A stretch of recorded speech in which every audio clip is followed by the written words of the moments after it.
அன்பு ஆன்மீக தமிழ் அன்பர்களே நண்பர்களே, உங்கள் அனைவருக்கும் தமிழ் யூடியூப் சேனலின் இனிய தமிழ் வணக்கம். தாய்மொழியால் இணைவோம், தாய்மொழியை வளர்ப்போம். வாழ்க தமிழ், வளர்க தமிழ். நமது சேனல் ஆன்மீக பதிவில் 12ஆம் நூற்றாண்டில் சேக்கிழார் அருளிய 12ஆம் திருமுறை சைவ காப்பியமுமான பெரிய புராணம் என்ற திருத்தொண்டர் புராணம் என்னும் நூலில் உள்ள அனைத்து பாடல்களையும் பரம்பொருளான சிவபெருமானின் அருளாசியுடன் ஒவ்வொரு பாடலையும் தெளிவான மற்றும் இயல்பான விளக்கத்துடன் அளித்து வருகிறோம்.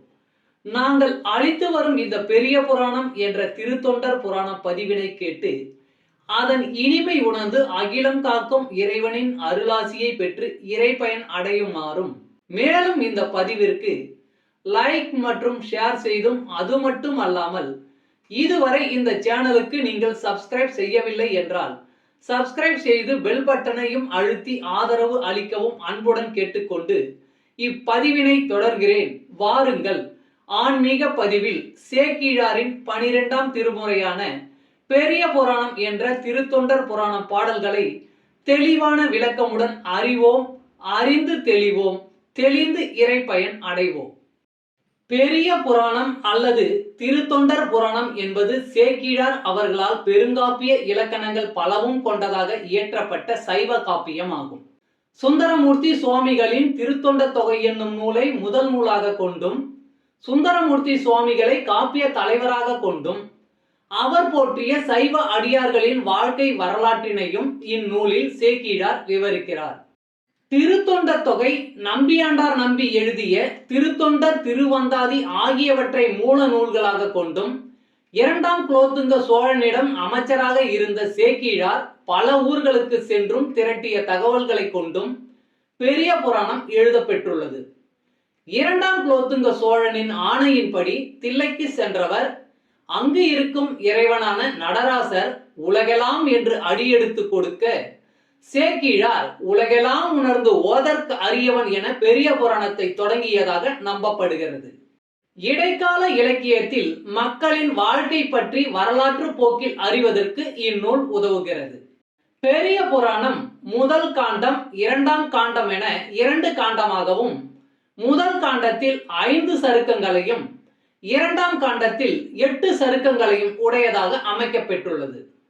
சுந்தரமூர்த்தி சுவாமிகளின் திருத்தொண்ட தொகையில் இடம்பெற்றுள்ள பாடல்களின் முதல் வரியே சருக்கங்களின் பெயர்களாக உள்ளது. காப்பிய கதையானது கைலாயத்தில் தொடங்க பெற்று சைவ அடியார்களின் வாழ்க்கையை விவரித்து இறுதியாக கைலாயத்தில் முடிகிறது.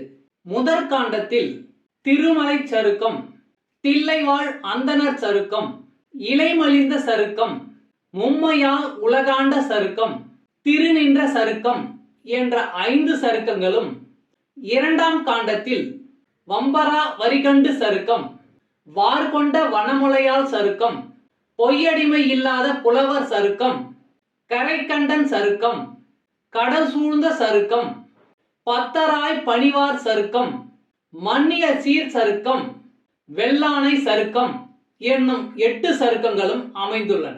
இந்த 13 சருக்கங்களிலும் உள்ள மொத்தம் 4286 பாடல்களையும் ஒவ்வொரு பதிவிலும் ஒவ்வொரு பாடலாக தெளிவான மற்றும் இயல்பான விளக்கமுடன் கேட்டு இறைபயனை அடைய உள்ளோம்.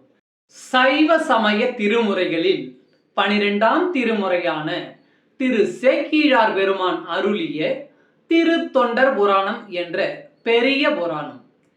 முதற்காண்டம் திருமலை சருக்கம், திரு நகர சிறப்பு. பாடல் 113.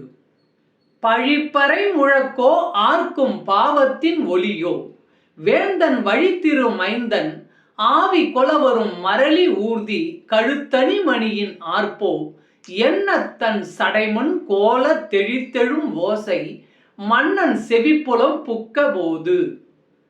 பழிப்பறை முழக்கோ ஆர்க்கும் பாவத்தின் ஒலியோ, வேந்தன் வழித்திரு மைந்தன் ஆவி கொலவரும் மரளி ஊர்தி கழுத்தணி மணியின் ஆர்ப்போ, என்ன தன் சடைமண் கோல தெழித்தெழும் ஓசை மன்னன் செவிப்புலம் புக்க போது. பாடலின் பொருள். பறைமுழக்கோ பாவத்தின் ஒலியோ, வேந்தன் மகனது ஆவியை கொல்ல வரும் எவனது எருமை மாட்டின் கழுத்தில் இருக்கும் மணியோ என்றெல்லாம் நாம் எண்ணக்கூடிய அந்த மணியொலியை மன்னன் கேட்டான். ஓம் நம சிவாய். திருச்சிற்றம்பலம். அன்பு ஆன்மீக தமிழ் அன்பர்களே, நண்பர்களே, இவ்வீடியோ பதிவினை கேட்டு இன்புற்று ஆதரவு அளித்த அனைத்து தமிழ் உள்ளங்களுக்கும் எங்கள் உள்ளம் கனிந்த நன்றி.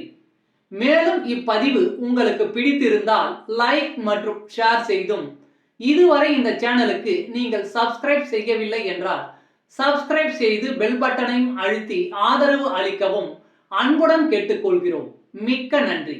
அடுத்த பதிவில் உங்களை விரைவில் சந்திக்கும் வரை உங்களிடமிருந்து விடை பெறுவது தமிழ் யூடியூப் சேனல்.